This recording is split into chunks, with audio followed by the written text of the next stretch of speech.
So in order to trade successfully, you need to manage your emotions in trading. Reduce your emotions as much as possible.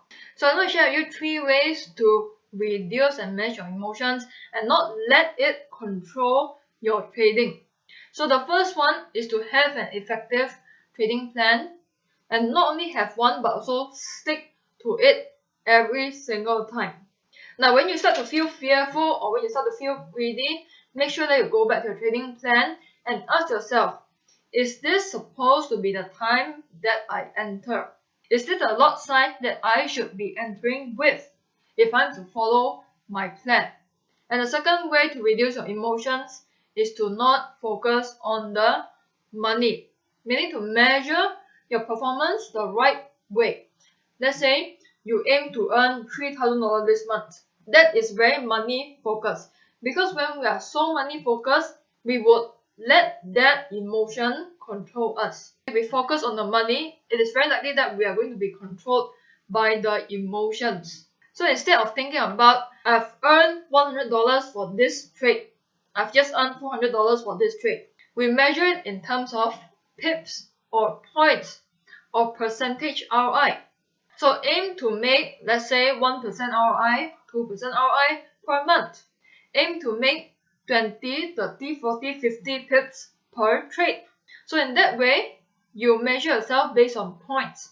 Just like a game, you're earning points for every win that you get. So when you measure yourself based on the ROI, pips, points, something that's not monetary focused, you put money out of the picture, then it's very likely that you'll be able to reduce your emotions. Another reason is that because when we measure ourselves through money, we tend to put that money value as to an object that we could have bought. Okay, let's say, for example, you lost $100. Then you tell yourself, oh my god, I just lost one shopping trip. And that amount is very substantial for a lot of people. Like, you can't go for a shopping trip just because you make a losing trade. And because of this, a lot of people, they like to take revenge of the market because they so-called won that shopping trip, for example. But if you lose 20 pips, 30 pips, that's just a numbers game at the end of the day. Okay, so this is how you reduce your emotions.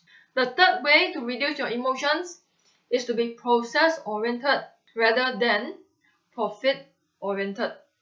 Now this is very similar to the one before, but if you are profit-oriented, you are focusing on the money, correct? Meaning they measure themselves by the ability to make money. So what's the problem with this? Isn't trading all about making money? Now think about it. Is it possible that you break your trading plan and still make money? Yes, because if you're lucky, you can just buy, sell, blindfolded and make money. And because you measure a good trade with a winning trade, then it is very likely that you will break your trading plan. Because most traders would be like, since I can make money breaking my trading plan anyway, so why not just break it once in a while? Because I measure myself based on whether I make money in this trade. Okay, so that's why being profit-oriented is not the right way to go. Never focus on the money.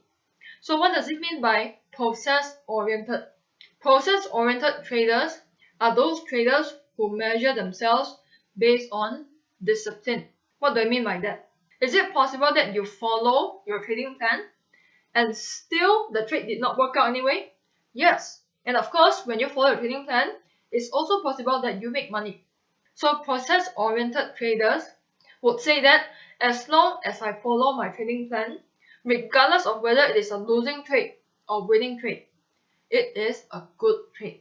As long as I stick to my plan, it is a good trade, regardless of whether I make money or I lose money. But if I don't follow my trading plan, whether I make money or lose money from that, that is not a good trade. So process-oriented traders would measure themselves based on whether they follow their trading plan or not. Whereas profit-oriented traders measure themselves based on whether they make money or not. Okay, so this again comes down to not focusing on the money. So then a lot of people ask, how do you manage your losses? How should you treat losses? How should you perceive losses? I'm going to cover more on this in a more advanced level, but to just give you a tip, see your losses as a business expense. And remember when I told you that you must treat trading like you're running a business. So when you lose money, you treat it like a business expense. Just like operating any business. You have your marketing expense, operational expense, finance, accounting expense, legal expenses. Then as long as your revenue, which is your winning trade, covers your expenses, at the end of the month, at the end of the year, you will end up with a profit. So in that way, when you lose money, you just treat it, oh, it's just another cost of doing business. Okay, so this is how you reduce your emotions in trading.